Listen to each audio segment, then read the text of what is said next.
네, 말씀 보시겠습니다. 말씀은 출애굽기 26장 1절에서 14절입니다. 출애굽기 26장 1절에서 14절입니다. 다 찾으셨나요? 자, 우리 한 절씩 봉독하겠습니다. 너는 성막을 만들되 가늘고의 곤 배실과 청색, 자색, 홍색 실로 그룹을 정교하게 수놓은 10폭의 휘장을 만들지니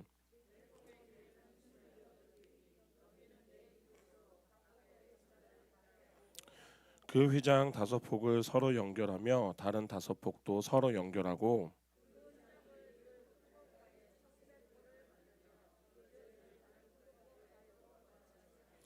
휘장 끝폭에 가는 휘장 끝폭가에 고신계를 달며 다른 휘장 끝에도 가에도 고신계를 달고 그 고들을 서로 마주보게 하고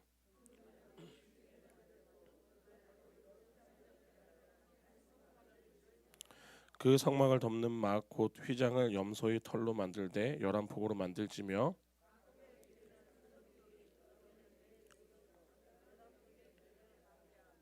그 휘장 5폭을 서로 연결하며 또 6폭을 서로 연결하고 그 6폭 절반을 성막 전면에 접어들이우고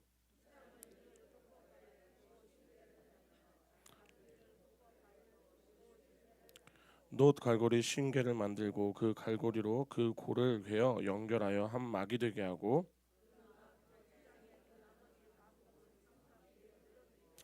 막 곧 휘장의 길이에 남은 것은 이쪽에 한 규빗 저쪽에 한 규빗씩 성막 좌우 양쪽으로 덮어 늘어뜨리고 해달의 가죽으로 그 윗덮개를 만들지니라. 아멘. 기도하시겠습니다. 거룩하신 주님, 예수님의 이름으로 지금 이 시간 아버지께 예배를 드립니다.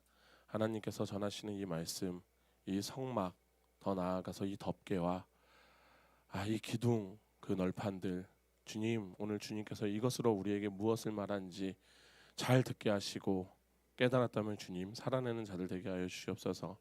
전하는 입술 주님 붙잡아 주시고 하나님의 말씀만 전하게 하시고 듣는 귀 하나님의 말씀만 듣는 귀가 되게 하여 주시옵소서.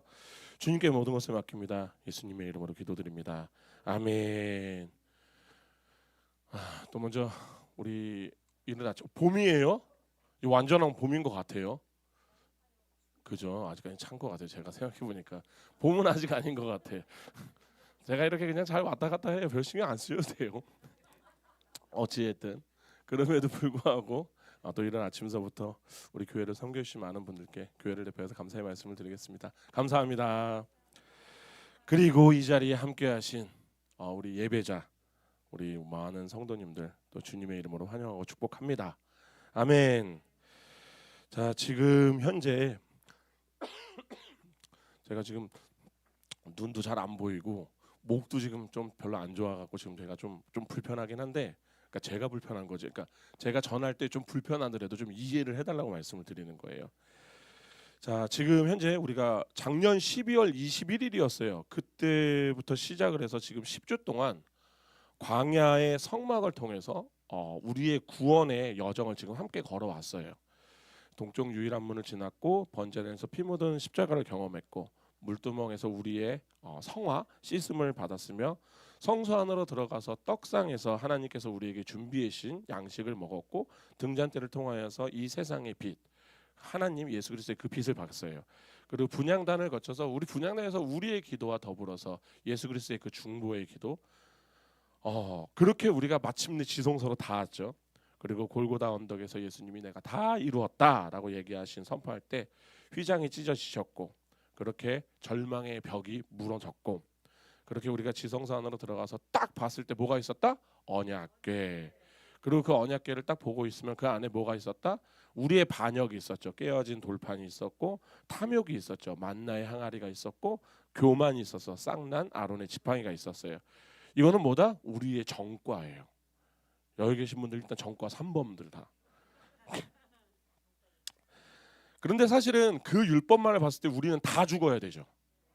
다 죽어야 돼. 우리는 진짜 공의의 불기둥으로 그냥 우리는 다 싸그리 다 죽어도 하나님 앞에 말을 얘기를 못하는 자들이에요. 그런데 하나님께서는 그 끔찍한 죄들의 증거들을 위해 정금으로 만든 뚜껑을 하나 만들어 주셨어요. 그것이 뭐다? 속죄소. 그리고 그것을 덮으셨어요. 그리고 그 위에 무엇을 뿌리셨다? 예수 그리스도의 피를 뿌리심으로써 그렇게 그 언약궤를 바라보던 그 그룹들이 예수의 피를 바라보고 누군가가 이 죄값을 치렀구나 라고 생각을 하여서 우리에게는 그 심판의 자리가 우리는 사실 굉장히 두려운 심판의 자리로 나아가야 되는데 그 심판의 자리가 이제는 예수 그리스도로 말미암아 은혜의 보좌로 바뀌었다라는 거. 우리는 어디 가서도 이 이야기를 까먹으시면 안 돼요. 성막 전문가가 되셔야 돼요. 어쨌든 그렇게 우리가 지금 10주 동안 그럼 지금 생각해보면 우리의 시선이 지금 어디에 가 있는 거예요? 성막 뜰에 있었고 성소에 있었고 지성소에 있었어요. 그래서 오늘 11주 차인 오늘은 이제 좀 다른 것을 보려고 하는 게 뭐냐면은 다들 성막하면 그 안에 있는 기구들 그것들을 신경을 많이 쓰는데 정작 성막이라는 전체 건물을 그렇게 좀 신경을 안 보려는 경향이 있는데 저는 오늘 그 성막이라는 건물 자체 그 자체를 한번 보려고 합니다. 자, 그러면 이제 우리가 먼저 성막을 멀리서 본다라고 생각을 해보셨으면 좋겠어요. 그래서 우리가 눈을 감고 내가 지금 광야에서 성막을 멀리서 보고 있어. 그럼 지금 성막은 어떤 모습일까라고 생각을 해보게 되면은 솔로몬의 성전처럼 그렇게 황금빛으로 번쩍이는 웅장한 건축물은 아니겠죠. 그렇지 않나요? 아니면 이집트에 있는 애굽에 있는 거대한 피라미드 같은 아니면 신전 같은 그렇게 딱 보면은 사람이 압도되어지는 그 크기에 압도되어지는 그런 압도되는 스케일이었을까라고 생각해도 또 다들 아시겠지만 전혀 그렇지도 않았을 거예요. 어떻게 보면은 광야 한가운데 세워진 성막 있잖아요. 진짜 그냥 거무튀튀한 그 가죽 동물 가죽으로 덮인. 그러니까 누가 봐도 이렇게 옆에 딱 보고 있으면 굉장히 좀 그래 보이지 않아요? 저 뭐야 저게? 아마 이방인들이 지나가다가 그 성막을 많은 사람들이 봤을 거거든요. 왜냐면 거기에 이스라엘 백성만 딱 있는 게 아니죠. 이스라엘 백성들이 살고 사람들은 계속 왔다 갔다 했을 거고. 그럼 저 성막을 딱 보면서 딱 생각을 했겠죠. 저게 신이 사는 집이라고? 저렇게 볼품 없는데? 라고 또 어떻게 보면 또 비웃지 않았을까라는 생각을 해봐요. 그런데 뭐 이제 우리는 이제 다 알게 되었어요. 성막은 겉모습으로 판단을 할 수 없어요. 그 안에는 신비로운 장소였죠. 막상 그렇게 지나가는 이방인들 그 안에 금이 한 달란트로 해서 등잔대가 있을 거라 생각했겠어요? 한 달란트가 얼마다? 34kg면 지금 얼마다? 살 때는 100억, 팔 때는 한 지금 현재로 따지면 한 80 몇 억 되겠죠? 또 나중에 또 이거 골든벨에서 낼까요? 얼마? 하고 막 지금 현재의 시세로 계산하시오. 막 이런 거 될까요? 아니잖아요. 어찌됐든 그런 거죠. 뭐 제가 이제 그거는 이제 지금 웃자고 얘기하는 거고 어떻게 보면 밖은 굉장히 거칠어 보였을 거예요. 그런데 그 안으로 들어가면 사실은 전혀 다른 세계가 펼쳐지죠. 찬란한 금빛 널판들이 서 있고 청색과 자색과 홍색 실로 정교하게 짜여진 휘장이 있을 거고 그 중심에는 근데 그것보다 가장 중심은 그거잖아요. 하나님의 영광이 있잖아요. 아멘. 그러니까 뭐다? 겉은 초라하나 속은 하나님의 영광이 가득한 것. 근데 사실 이거를 딱 보면은 역설적으로 보게 되면은 이 모습은 사실은 우리에게 굉장히 익숙한 한 분을 가리키죠. 그렇지 않아요? 바로 예수님이잖아요. 이사야서 53장 2절을 보면 이렇게 얘기하시잖아요. 그는 고운 모양도 없고 풍채도 없은즉 우리가 보기에 흠모할 만한 아름다움이 없도다. 아멘. 그러니까 예수님은요 이스라엘 백성들이 기대했던 진짜 화려하게 뭐 백마 타고난 왕자의 모습으로 오지 않았어요. 말 구유 안에서 태어나셨고 가난한 목수의 아들로도 그렇게 자라셨으면서 머리 둘 곳자도 없어서 오죽하면 이사야서 얘기하잖아요. 참 고운 모양도 없고 풍채도 없고 야 그냥 이렇게 보고 있으면 쟤는 뭐지? 라고 할 정도로 아름다움이 없다라고 얘기하시죠. 그러니까 오늘 우리가 같이 보는 신약의 본문이죠. 1장 14절 요한복음 1장 14절 그 천막 안의 진짜 모습을 이렇게 증언합니다. 말씀이 육신이 되어 우리 가운데 거하심에 우리가 그의 영광을 보니 아버지의 독생자의 영광이요 은혜와 진리가 충만하더라. 아멘. 그러니까 겉으로는 연약한 인간의 육신을 입으셨지만 그 안에는 창조주 하나님의 신성이 그리고 영광이 100% 꽉 차 있었다라는 거예요. 이것이 바로 오늘 우리가 살펴볼 성막의 덮개와 기둥이 우리에게 지금 외치는 복음인 것 같아요. 그래서 오늘 우리가 이 말씀을 통해서 예수 그리스도의 그 성육신 신비를 좀 알고 싶고 더 나아가서 겉모습이 아닌 은혜 위에 우리가 은혜의 기초 위에 우리를 세우시는 하나님의 놀라운 섭리를 좀 발견하였으면 좋겠습니다. 아멘. 자, 그렇게 먼저 우리가 26장을 보면은 하나님은 성막을 그냥 천 하나로 이렇게 덮지 않으셨어요. 그죠? 지금 몇 겹이에요? 그러니까 우리가 딱 세우면서 첫 번째, 그러니까 첫 번째로 따지면은 방금 휘장을 우리가 덮개로 얘기를 해요. 덮개였고 두 번째는 뭐였다? 순양, 염소. 그 다음에 순양, 그 다음에 해달 가죽, 그죠? 네 개의 덮개가 됐었어요. 그러니까 근데 우리가 아셔야 될 건, 그때 당시에는 굉장히 비바람이 많이 불었나? 그래서 하나님이 모세가 너무나도 깜짝 놀래가지고 안 되겠다. 야, 요거는 꼭 네 개를 쳐야지 그나마 좀 버티겠다라고 해서 쳤을까라고 생각을 그럴까요? 아니겠죠. 그래서 이게 사실은 어떤 분들은 이제 밖에서 그러니까 안에서부터 밖을 설명하시는 분들이 많으세요. 근데 이게 잘못된 건 아니에요. 이거 잘못된 건 아니고 그냥 이건 초점의 차이인 것 같아요. 뭐냐면은 안에서부터 밖으로 설명하시는 분들은 하나님의 관점에서 얘기하는 거예요. 그러니까 뭐냐면은 하향식의 은혜. 그러니까 하나님의 찬란한 영광이 죄인들을 구원하기 위해서 스스로 피 묻은 희생과 거친 육신을 겪어빚고 이 땅에 내려오신 성육신을 이야기하려고 그렇게 얘기하시는 분들이 계신데 저는 이것을 좀 초점을 좀 다르게 생각을 해요. 왜 그러냐면은 이 부분을 우리가 성도의 입장에서 보면은 더 이해가 쉽지 않을까라고 생각해서 저는 밖에서부터 안으로 설명을 해드릴 거예요. 왜냐하면 이게 바로 우리가 예수님을 알아가는 과정이거든요. 인간 예수, 구원자, 하나님. 그렇게 제가 생각할 때는 이 네 겹의 덮개는요. 밖에서 안으로 들어갈수록 더욱더 영광스러워져요. 그렇게 우리가 연약한 인간 예수, 겉 덮개를 먼저 만났고 십자가의 피와 희생, 중간 덮개, 구원자를 또 만났고 마침내 그분이 온 우주의 창조주이신 하나님이심을 알게 되는 안쪽 덮개를 발견하는. 그러니까 우리 신앙의 여정이잖아요, 그냥. 그렇지 않아요? 그렇기 때문에 오늘 우리가 그 밖에서부터 이제 한 겹씩 벗겨내려고 합니다. 그렇게 해서 우리가 제일 첫 번째로 알아야 되는 건 14절입니다. 14절 하반절이죠. 이렇게 나왔어요. 해달의 가죽으로 그 윗덮개를 만들지니라. 아멘. 그래서 이게 처음 비바람의 강의 모래 폭풍을 첫 번째로 막아내는 덮개는 뭐다? 해달의 가죽. 근데 이게 사실은 이게 다 달라요. 세 번역으로 보면 돌고래라고 얘기 나와요. 그리고 킹제임스 버전으로 가면은 오솔이라고 얘기해요. 그리고 개역 개정은 해달이라고 얘기하고 또 어느 번역본은 그냥 바다소라고도 나와요. 근데 제가 중요한 건 그런 게 중요한 게 아닌 것 같아요. 그냥 돌고래가 됐든 오소리가 됐든 해달이 됐든 바다소가 됐든 뭐가 됐든이 문제가 아니라 이 가죽은 결코 아름답지는 않았겠죠. 그렇지 않아요? 제가 아프리카 있을 때 그 피역들 보잖아요. 그 가죽들 정말로 거무튀튀하거든요. 그 냄새도 엄청나요. 냄새가 그렇게 냄새 나는 게 없어요. 그것도 모르고 예전에 저희 방은빛나게 사모님이 이 모자 너무 이쁘다 해서 양털로 만들어서 너무 이뻐. 모자를 쓰고 벗으니까 막 여기에서 막 냄새가 그거를 그래서 진짜 밖에다가 한 달을 내놨어요. 그런데도 냄새가 안 빠져. 그러니까 딱 보고 있으면 진짜 좀 별로 그렇게 이뻐 보이지는 않아요. 거무튀튀한 거. 어찌 보면 성막이 마침 바깥에 이렇게 보고 있으면 고물상 같을 수도 있어요.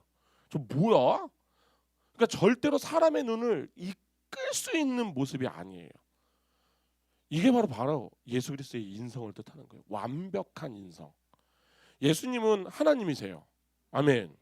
그런데 우리의 고통과 질고를 체휼하시기 위해서 이 말은 뭐다? 피곤하시면 주무셔야 돼요. 많이 드시면은 드신 만큼 배출도 하셔야 돼요. 채찍을 맞으면은 피를 흘리시고, 그러니까 한마디로 해서 예수님은 완벽한 인간의 모습으로 왔다라는 거예요. 세상은 참 이렇죠. 외적인 스펙들, 그래서 화려한 학벌들, 빵빵한 통장의 잔고들, 뭐 그런 것들을 보고 사람을 평가하는데, 그러면은 진짜 우리가 그런 것들만 보면 예수님은요, 세상의 기준으로는 진짜 가장 바깥에 있는 덮개처럼 너무나도 아름답지 않은 분이셨어요. 그러나 바로 그 볼품없는 육신과 연약함 안에는 우리를 살려내실 수 있는 구원이 감춰져 있었죠. 아멘. 자, 그럼 이제 우리 여기서 볼게요. 이제 우리가 일단 해달의 이제 가죽을 이제 들춰 보면은 그 다음에 무슨 가죽이 또 나올까요? 14절 전반전이란다. 전반절입니다. 한 목소리로 봉독하시겠습니다. 붉은 물들인 순양의 가죽으로 막의 덮개를 만들고, 아멘. 지금 여기서 지금 얘기하는 거예요. 붉은 물을 들인 순양의 가죽. 창세기 22장을 보면은 아브라함이 이삭을 바치러 갈 때 하나님이 이삭 대신 죽게 한 게 뭐예요? 순양이죠. 수풀에 걸린 순양. 그러니까 순양은요, 성경에서 줄곧 누군가를 대신해서 죽는 대속 제물로 계속 등장을 해요. 근데 여기서 이제 포인트는 뭐예요? 이 가죽이 어떻게 물들어 있다? 붉게 물들어 있다. 이게 무슨 뜻이에요? 피를 뒤집어 썼다라는 거예요. 그러니까 이거는 제가 굳이 설명은 안 드려도 그냥 우리가 예수님 믿음 짬밥만 있으면은 와, 이거는 직설적으로 예수 그리스도의 십자가의 피를 이야기하는 거구나 알 수 있으실 거예요. 그래서 우리가 에베소서 1장 7절을 보면 이렇게 나와 있습니다. 에베소서 1장 7절.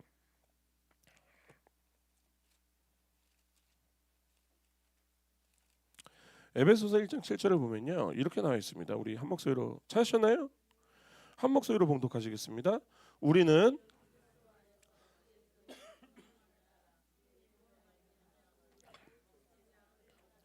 아멘. 그러니까 이 말씀 보면서 어떤 걸 느끼시는지 모르겠는데, 저는 이 말씀 보면서 제가 하나 딱 느끼는 게 뭐냐면은 우리의 구원은요, 결코 우아하지가 않아요. 우리의 구원은요, 고상하지가 않다니까요. 우리의 구원은요, 어찌 보면은 가장 처절한 모습이었어요. 창조주께서 피투성이가 되어서 살이 찢기시면서 철저한 희생을 대가로 우리 그렇게 살아났어요. 그러니까 우리가 성막은 이렇게 우리에게 좀 소리치고 있어요. 거룩하신 하나님께로 나아가는 길은 반드시 이 붉은 피를 통해야 된다, 안 통해야 된다? 이게 지금 성막이 우리에게 하고 있는 이야기예요. 자, 이제 그러면 이제 그 예수 그리스도의 피를 상징해요. 그럼 이제 또 하나를 또 이제 열어볼까요? 또 하나 열어보면 뭐가 있을까요? 7절입니다. 7절. 자, 7절 우리 다 같이 한 목소리로 봉독하시겠습니다. 열한 복으로 만들지며, 아멘. 그러니까 해달 가죽 덮개, 붉은 물들인 순양의 가죽 덮개, 그리고 한 가죽을 더 들어가면은 뭐다? 염소의 털로 짠 덮개가 나와요. 자, 우리 여기서 하나 좀 생각해야 되는 것은 이스라엘 백성들에게 염소하면 가장 먼저 생각나는 게 뭐가 있을까요? 가장 뼈저리게 나타나는 장면이 분명히 하나 있을 거예요. 그게 바로 뭐냐면은 1년에 단 한 번 대속죄일에 등장하는 아사셀의 염소예요. 우리가 레위기 16장으로 가볼게요. 레위기 16장으로 가시면은 우리가 10절을 보시면은 16장 전체는 그겁니다. 대제사장이 이스라엘의 속죄를 위해서 2마리의 염소를 끌고 와서 제비를 뽑아요.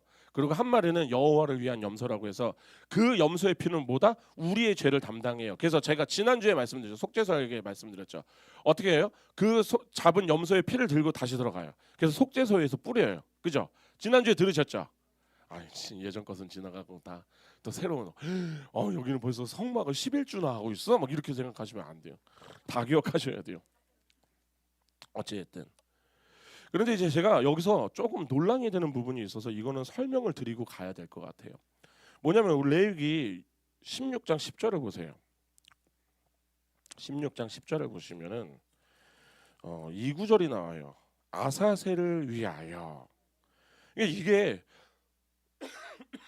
죄송합니다. 제가 감기가 걸린 건 아니고 이 아사셀을 위하여라는 구절이 이런저런 많은 견해들이 나와요. 그런데 이제 저는 이제 세 가지 정도로 이제 추릴 수 있는데 다른 두 가지 견해는 그냥 해석을 이렇게 하면 이렇게도 할 수 있겠다라고 이해가 돼요. 그러니까 저는 열린 해석이라고 해서 우리가 성경을 볼 때 해석을 할 때 이게 답이다가 아니거든요. 그러니까 뭐냐면은 어떤 말씀은 축복이 될 수도 있잖아요. 저한테는. 근데 어떤 분이 보면 그게 저주의 말씀처럼 보인단 말이야. 어떤 말씀에든 교훈으로 보일 수도 있고, 그죠? 이게 바로 열린 해석이니까 그러니까 우리가 우리 장로교 개혁주의 신학이라는 그 테두리 안에서는 우리가 그 말씀을 뭐 어떻게든 상관이 없어요. 그 안에서만 해석을 한다라고 하면 그게 열린 해석이라고 해요. 그래서 저는 이제 그렇게 열린 해석으로 하면은 그냥 가능하겠다라고 생각을 해요. 근데 다른 하나의 의견이 완전히 이거는 이교도적인 의견이에요. 근데 아마 들어보셨을 것 같아요. 왜냐면 이거 저도 들어봤거든요. 그러니까 저번에 첫 번째로 얘기하면 그 아사셀을 뭐라고 얘기하면 떠나는 염소로 해석하시는 분들이 계세요. 그러니까 이게 단어의 뜻을 그냥 문자적으로 풀어낸 해석인데 히브리어로 염소가 뭐냐면 아즈라고 해요. 그리고 떠나다라는 뜻이 아잘인데 이 두 개가 합쳐져서 아사셀이라고 해서 말 그대로 백성들의 죄를 짊어지고 멀리 떠나는 염소다라고 이렇게 해석을 하시는 분들이 계세요. 근데 뭐 의미상으로 보면 우리의 죄가 멀리 떠나간다. 뭐 은혜로운 뭐 모습이 되잖아요. 그림이 다 나오잖아요. 근데 이게 이제 원어로 보면 문법적으로 보면은 그렇게 해석은 안 되고 어떻게 해석이 되냐면 염소가 염소를 스스로 보내진다 이렇게 해석이 돼요. 그리고 이제 말이 좀 이상하죠. 그래도 뭐 이 정도면은 제가 아까 말씀드린 것처럼 열린 해석이라고 하면은 뭐 이 정도는 괜찮을 것 같아요. 저는 여기에 대해서도 뭐 그렇게 큰 의견은 없어요. 진짜 문제가 바로 이 해석이에요. 그리고 이것을 직접적으로 설교하시는 분들도 제가 봤어요. 아사셀을 광야의 사탄으로 보시는 분들이 계세요. 그러니까 악령으로 보는 견해들. 이게 진짜 우리가 가장 주의하고 경계해야 될 해석이에요. 그래서 일부 사람들이 한 염소가 여호와를 위하여서 바쳐졌잖아요. 한 염소는. 그럼 또 한 염소는 왜 대조적으로 이 염소는 아사셀이라는 마귀에게 보내진 것이다 이렇게 주장을 해요. 그래서 아사셀을 위하여 그러니까 누군가를 위하여 뒀다라는 거잖아요. 그잖아요. 지금 말을 보면 그렇잖아요. 단어만 봐도 그죠. 이게 지금 누구를 위하여서, 그러니까 아사셀을 위하여서 준 거구나라고 나오는 거잖아요. 그러니까 뭐냐면 이스라엘의 죄는 본래 죄의 원흉이 뭐예요? 누구예요? 사탄. 그러니까 사탄에게 돌려보낸다는 의미로 해석을 하시는데 이게 뭐냐면은 성경 전체를 진짜 정말 이 성경 전체의 가르침을 정면으로 충돌하는 심각한 오류를 발생하는 게 뭐냐면은 먼저 우리가 15절을 볼게요. 16장 5절을 볼게요. 5절 우리가 한 목소리로 봉독하시겠습니다. 이스라엘 자손의 회중에게서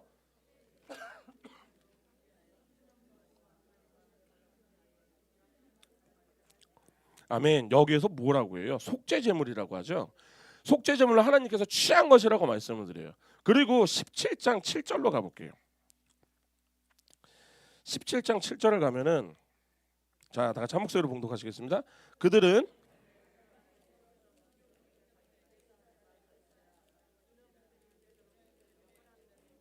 아멘. 여기 보이시죠? 음란하게 섬기던 순염소에게 다시는 제사하지 말 것이니라.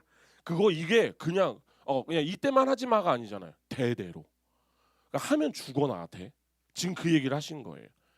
자, 그러니까 이런 거예요. 거룩하신 하나님께서 백성의 죄를 사하기 위해서 사탄에게 예물을 바치거나 마귀에게 제사를 협상을 할 리가 없죠.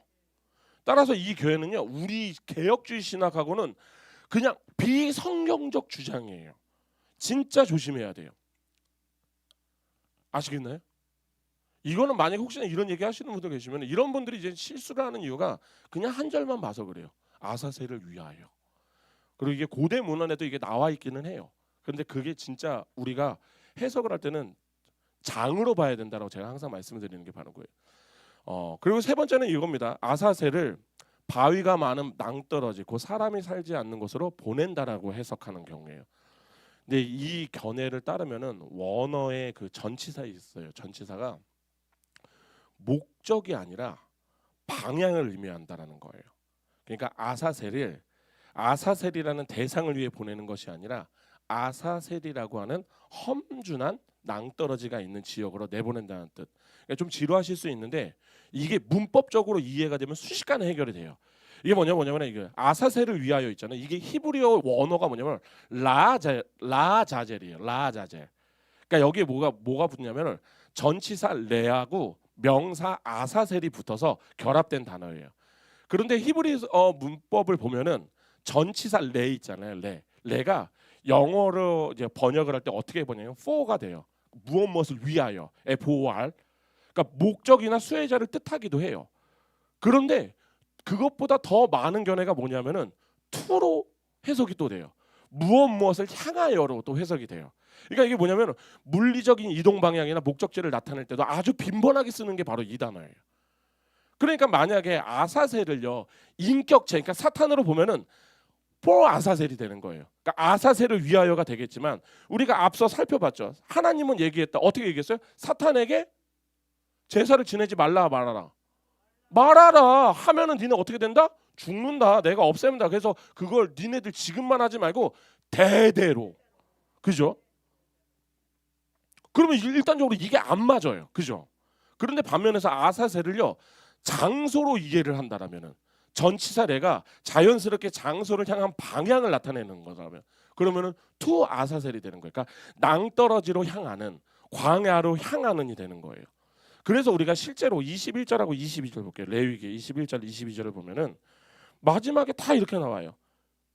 미리 정한 사람에게 맡겨 광야로 보낼지니. 그죠? 22절을 보시면은 그 염소를 광야에 놓을지니라. 그러니까 정확하게 방향을 이야기하고 있어요. 다시 한번 말씀을 드릴게요. 제가 계속 강조하는 것 중에 뭐냐면은 아사셀이 사탄이라는 해석이 나오는 이유가 바로 단 한 절만 보고 얘기해서 그래요. 우리가 말씀을 볼 때 단 한 절만 보고, 그러니까 그런 거죠. 오늘 주님이 오늘 어떤 말씀 주셨을까? 딱 보고 내가 너를 저주할 거고, 아이고 이건 아닌데, 무슨 다른 데 갔다가, 아이고 그러다 보니 내가 너를 복 주고 복에 복을 주어 네가 나가서도 받을 거고 들어와서 주님 아멘 오늘 이 말씀으로 살겠습니다.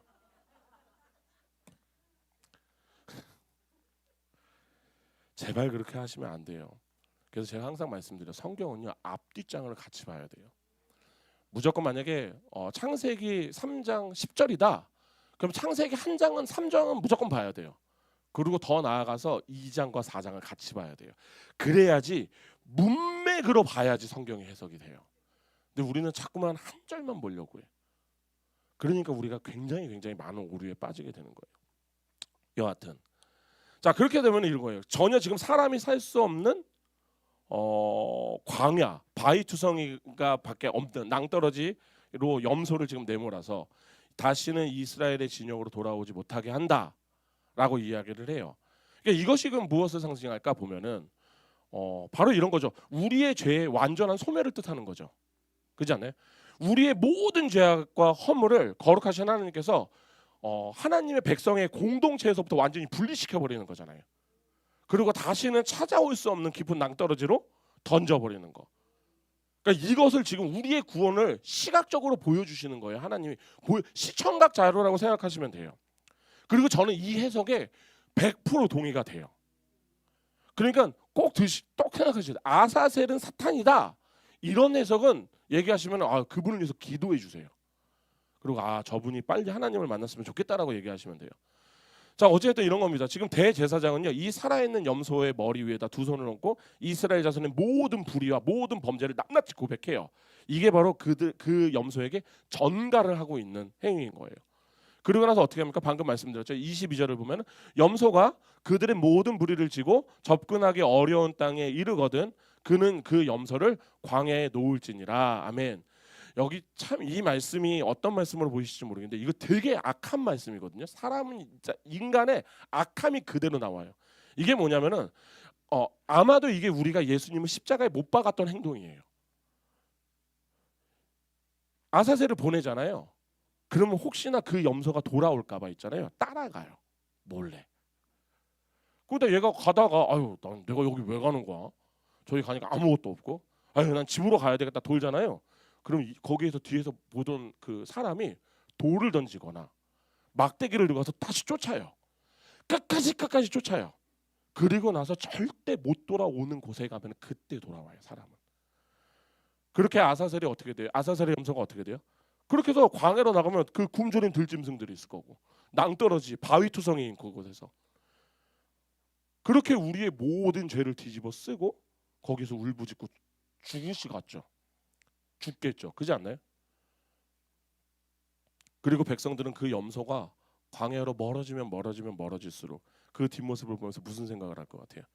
아, 내 죄가 저 짐승에게 들어갔으니 나에게서 영원히 떠나갔구나 라는 안도감과 함께 내년에도 이 짓을 또 해야 되는구나 라는 생각을 하겠죠. 자, 그러면 이제 예상이 되죠.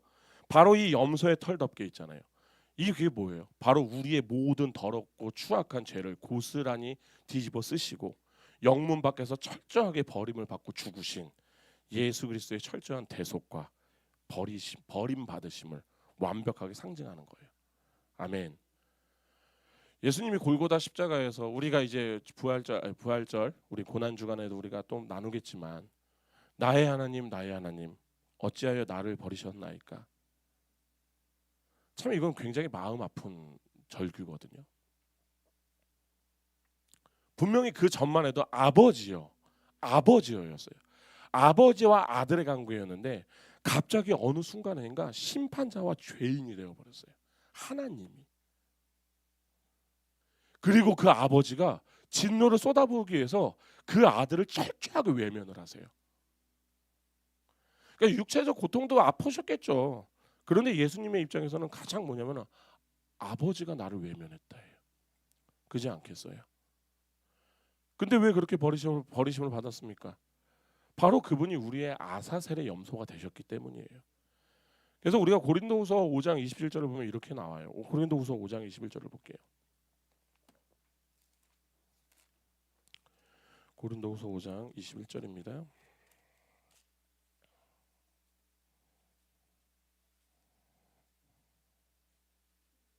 다 찾으셨나요?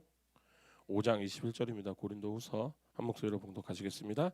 하나님이 죄를 알지 못하신 이를 우리를 대신하여 죄로 삼으신 것은 우리로 하여금 그 안에서 하나님의 의가 되게 하려 하심이라. 아멘. 심지어 있잖아요. 예수님은 죄인으로 안 달리셨어요. 죄로 달리셨어요. 그냥 예수님을요. 하나님은 죄인으로 안 보시고요. 죄로 봤어요. 참 이게 진짜 가슴 아픈 이야기입니다.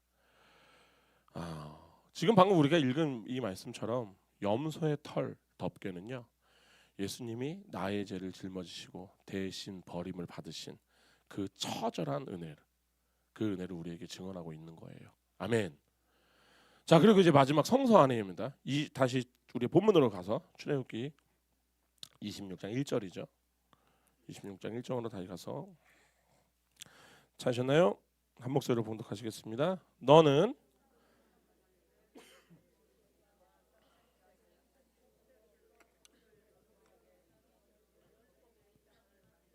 아멘. 여기 이제 성소에 들어온 제사장만이 이제 고개를 들어서 볼 수 있는 휘장을 이야기하는 거예요. 이것을 가정 첫 번째 덮개라고 얘기해요.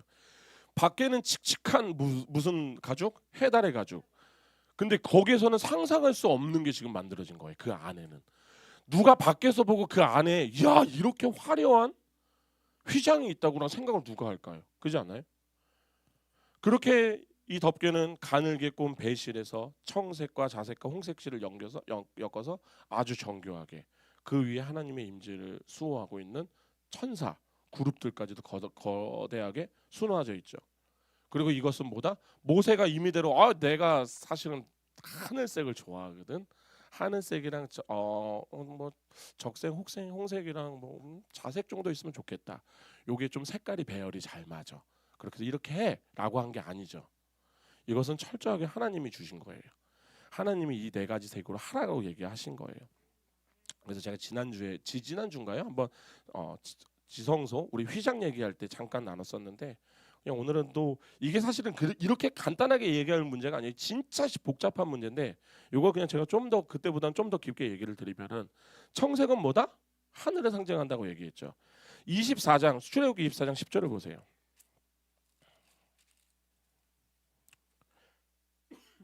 24장 10절입니다. 다 같이 한 목소리로 봉독하시겠습니다.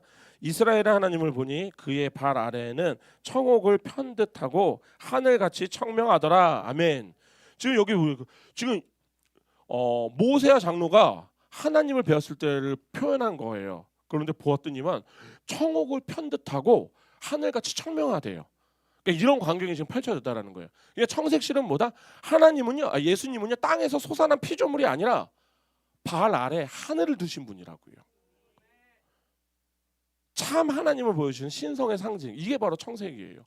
두 번째는 뭐냐면 고대 세계에서 그때 당시에 자색염료 있잖아요. 이 자색염료가 달팽이류에서 그냥 진짜 극소량으로 나오는 거예요.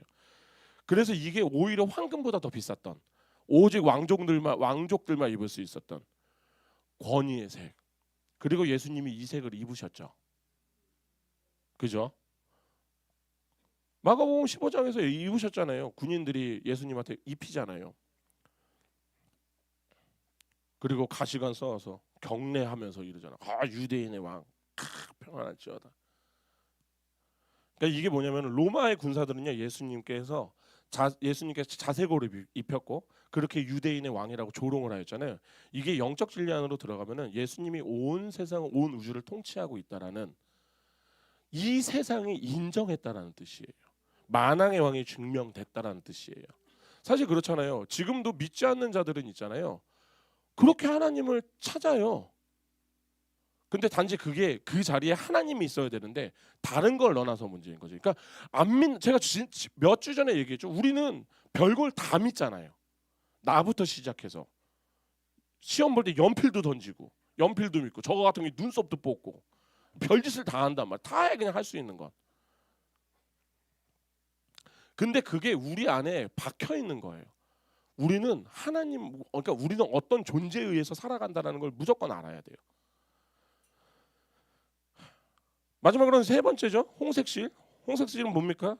고난의 피죠. 고난의 피를 상징해. 그래서 여호수아서 2장 보면 기생 라합이 구원받기 위해서 나중에 뭐라고 해요? 우리 갈 테니까 창문 밖에다 붉은 실을 걸어놔. 그럼 내가 우리가 들어와서 너 살려줄게. 그에 반면 히브리서 9장 22절의 말씀이에요. 피 흘림 없은즉 사함이 없느니라. 아멘. 그 말씀대로 십자가에 쏟으신 구속의 피를 의미해요. 그리고 마지막으로는 가늘게 꼬은 배실. 이 하얀 배실은 뭐다? 저번에 기억하실 것 같은데 절대적인 순결함과 무죄함. 요한계시록 19장 8절을 가볼게요. 요한계시록 19장 8절입니다.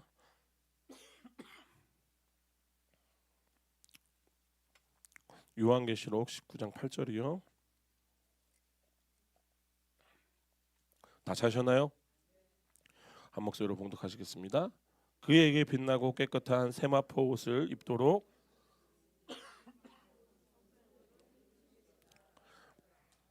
아멘.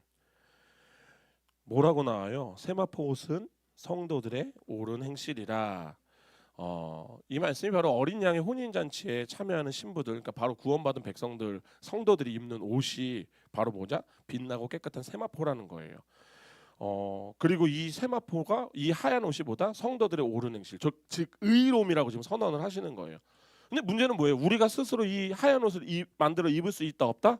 없다라는 거예요. 이사야에서 보면은 이사야가 직접적으로 이제 우리의 의는 뭐다? 다 더러운 옷 같다라고 얘기를 해요.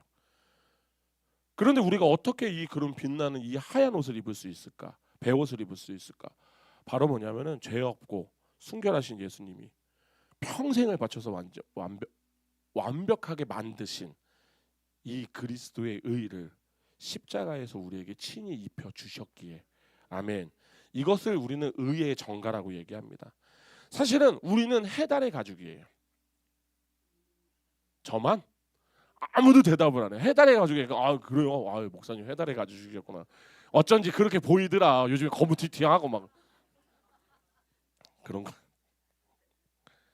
우리는 해달의 가죽처럼 칙칙하고 죄로 얼룩진 우리예요.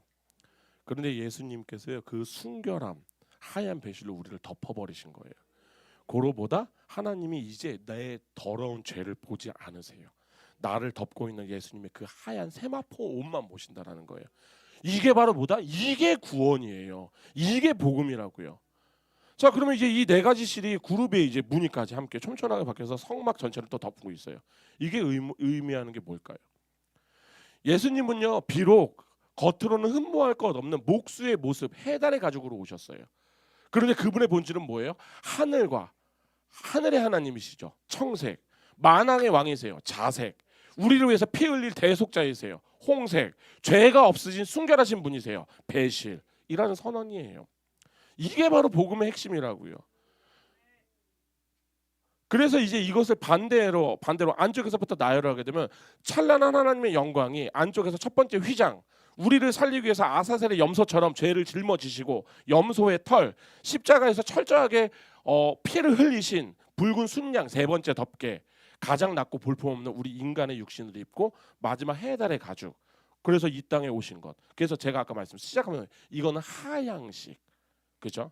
그 은혜가 우리를 살렸다라는 거예요. 이거 만약에 혹시나 누군가 안에서부터 밖으로 얘기해도 그 전혀 잘못된 게 아니에요. 관점의 차이라는 것만 알고 계시면 돼요. 자, 근데 문제는 뭐냐면 이런 거예요. 우리가 이제 시선을 덮개에서 이제 밑으로 내려가야 돼요. 밑으로 내려가게 되면은 이런 겁니다. 아무리 네 겹으로 돼서 덮개가 귀하고 의미가 깊어도 이 무거운 덮개를 받쳐줄 뼈대가 있으면 없으면 어떻게 돼요? 천막은 무너지게 돼 있어요. 그죠? 그래서 성막 벽은요 48개의 널판지로 세워져요. 그게 26장, 다시 우리 본문으로 다시 넘어가서 출애굽기 26장 15절부터 보시면은 15절부터 보시면은 그냥 정확히 얘기하세요. 정확히 얘기해서 뭐냐면은 남쪽 벽 널판지 20개, 20절 보면 북쪽 널판지 20개, 서쪽 벽에 보면은 뭐 6개 플러스 양쪽에 튼튼한 자켓에서 2개, 총에서 48개. 그리고 이 널판들이 광야의 모래바람 속에서 쓰러지지 않도록 굳게 잡아주는 기초가 있는데 그게 19절부터 말씀인데 그 다음부터 은받침 이야기가 있죠. 이거 한번 나중에 집에 가셔서 하나씩 세워보세요. 그러면 총 100개가 나와요. 그러니까 이 은받침은 단순한 건축 자재가 아니에요. 우리가 이 은받침을 어떻게 생각해야 되냐면 교회와 성도가 우리가 무엇을 기초로 해서 서 있는지를 보여주는 핵심적인 말씀이에요. 자, 그럼 우리가 뭐 맨 처음에 알아야 되는 게 뭐예요? 이 은받침이 뭔지를 알아야 되겠잖아요. 도대체 이 무거운 100개의 은받침은 어디서 어떤 은으로 만들었을까를 알아야 될 거 아니에요. 그게 30장이에요. 출애굽기 30장. 11절에서부터 16절을 보면은 속전에 대해서 나와요. 생명의 속전. 그죠? 그래서 이렇게 써 있죠. 회막 봉사에 쓰는 속전이라고 나와 있어요. 이게 여기에서 진짜 중요한 거는 이거예요. 15절이죠. 다 같이 한 목소리로 봉독하시겠습니다. 너희의 생명을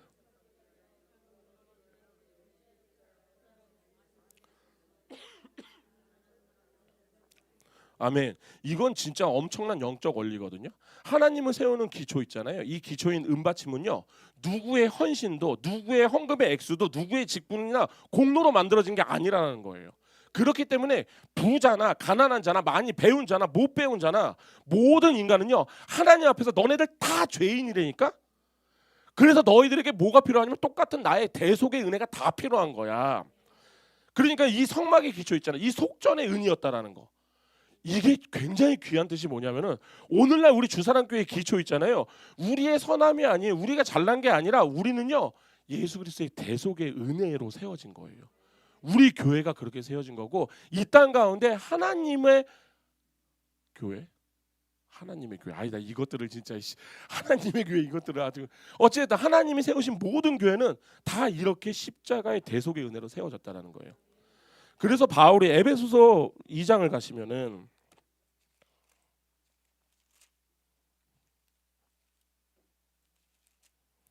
에베소서 2장 8절에서 9절을 보시면 이렇게 나오잖아요. 에베소서 2장 8절에서 9절입니다. 한 목소리로 봉독하시겠습니다. 너희는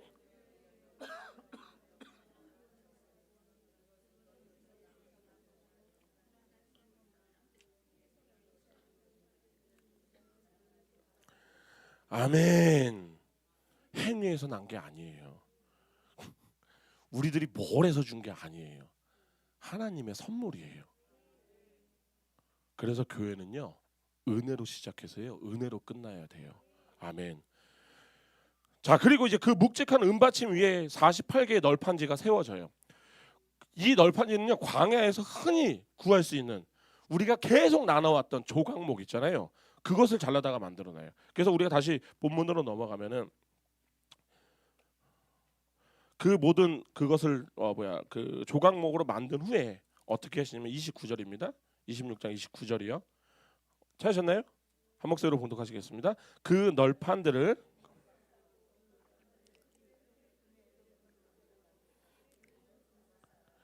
아멘. 보이시죠? 이 널판을요, 정금 금으로 둘러싼 다음에 하나하나씩 띠를 띄어서 다 깨로 꿰어서 연결을 하라고 해요. 이게 뭐냐면은, 조각목은 뭐라고 했죠? 예수님의 인성을 뜻한다고 했잖아요. 그래서 다른 것들의 모든 조각목들은 예수님의 인성을 뜻하고 하는데, 지금 오늘 여기에서 쓰인 이 널판 조각은요, 조각목은 뭐냐면은 본래 쓰레기처럼 버려질 수밖에 없었던 우리를 뜻해요. 성도를 가리키는 거예요. 자, 그럼 이제 우리가 어떻게 거룩한 하나님의 집, 교회를 이룰 수 있을까? 왜? 조각목이 훌륭해서 이룰 수 있어요? 아니죠. 첫 번째는 뭐예요? 흠 많고 뒤틀린 우리를요, 예수 그리스도의 그 거룩한 정금, 금으로 우리를 입혀 주셨어요.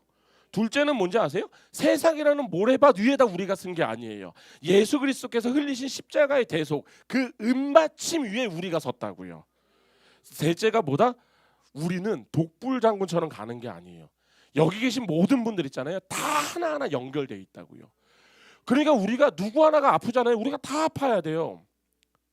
내가 발이 하나가 잘렸는데 나하고는 상관없으면 안 되잖아요. 그렇지 않아요? 내가 당장 여기에 가시 하나만 박혀도 오늘 하루 종일 아무것도 못 하실걸요? 근데 그게 맞아요. 교회는 그래야 돼요. 교회는 누구 하나가 아프면 다 아파야 돼요. 왜? 하나님이 우리를 꿰어놨거든요. 그러니까 이 은받침 있잖아요. 그리스도의 구속. 그 위에 서지 않는 널판들은 있잖아요. 성도들은 광야에서 바람을 불면 어떻게 되는지 아세요? 그냥 날아가는 거예요. 그냥 없어지는 거예요. 이 말은 예수님의 은혜가 떠난 교회는요, 아무리 열심히 뭘 해도 모래 위에 지은 집 같다라는 거예요. 그러니까 우리 교회 정신 차려야 돼요.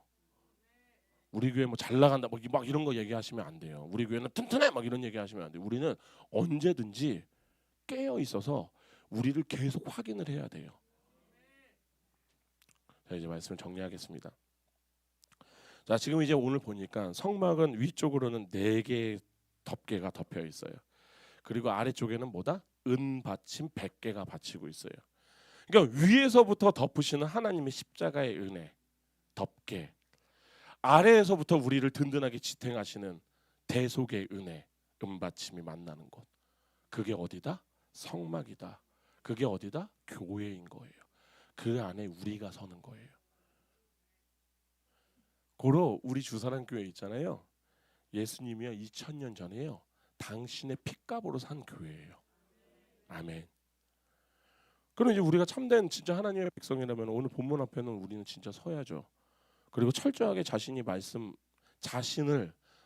안으로 밀어 넣어야죠. 나를 넣어야 된다니까요. 그럼 첫 번째 우리가 해야 될 건 뭘까요? 겉모습으로 판단하지 마세요. 영적으로 그게 영적 교만이에요. 해달 가죽처럼 볼품없이 오신 예수님은요, 그 예수님을 세상이 버렸어요. 오늘도 우리는 교회 안에서 모르겠어요. 뭐 화려한 세상의 스펙이 될 수도 있고, 교회의 외형이 될 수도 있고, 뭐 사람의 옷차림이 될 수도 있고, 겉모습이 될 수도 있고, 그렇게 많은 것들, 때로는 이 사람의 뭐 신앙적인 저는 그런 얘기 좀 안 했으면 좋겠어요. 예수님이 보기엔요, 여기 계신 분들 다 똑같다니까요. 아니, 전 세계에 있는 모든 인간들이 다 똑같아요. 그냥 니들은 그래, 그냥 내가 살려줄 거야. 그런데 그 안에서 너는 어떻고 네 믿음은 어떻고 너 믿음은 어떻고, 너는 이렇게 살면 안 되고 너는 저렇게 살면 안 되고 얘기하면 안 되죠. 오히려 그때가 되면 우리가 해야 되는 건 뭔지 아세요? 그 안에서 겉은 초라해 보여도, 내가 보기에는 내 기준에는 마음에 안 들지라도 있잖아요. 그렇게 초라해 보일지라도 그 안에 있는 하나님을 찾아내야죠. 우리 소그룹 그래서 하는 거예요. 소그룹 예배를 그래서 하는 거예요.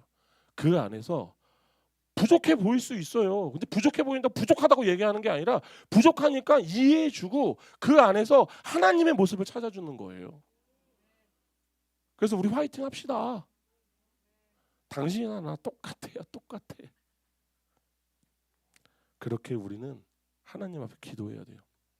그 안에 있는 예수를 발견할 수 있는 영적 눈을 열어달라고. 두 번째는 뭔지 아세요? 나의 신앙이 어디에 서 있는지를 점검을 해봐야 돼요. 지금 우리들의 열심, 우리들의 직분, 우리들의 봉사 과연 무엇 위에 세워져 있는지를 봐야 되겠죠. 내 의인가 아니면 그리스도의 십자가의 은혜 위인가. 지금 아까도 말씀해서 보셨다시피 부자도 가난한 자도 똑같이 반세계를 무조건 내야 돼요. 십자가 앞에서는요, 그 누구도 내가 교회를 위해서 한 게 얼마인데 자랑하면 제가 장담할게요. 자랑한 만큼 맞을 거예요. 하나님한테. 하나님은 얘기하시는 거예요. 너네들이 자랑할 게 아무것도 없다니까. 니네들이 살아난 게 다 내 아들이야. 그거 하나밖에 없어. 너네들 그 생명의 속전으로 살아난 것들이야. 그런데 지금 그 안에서 내가 잘했니, 네가 잘했니, 나는 못하니, 니는 못하니 그 얘기하고 있으면 안 되잖아.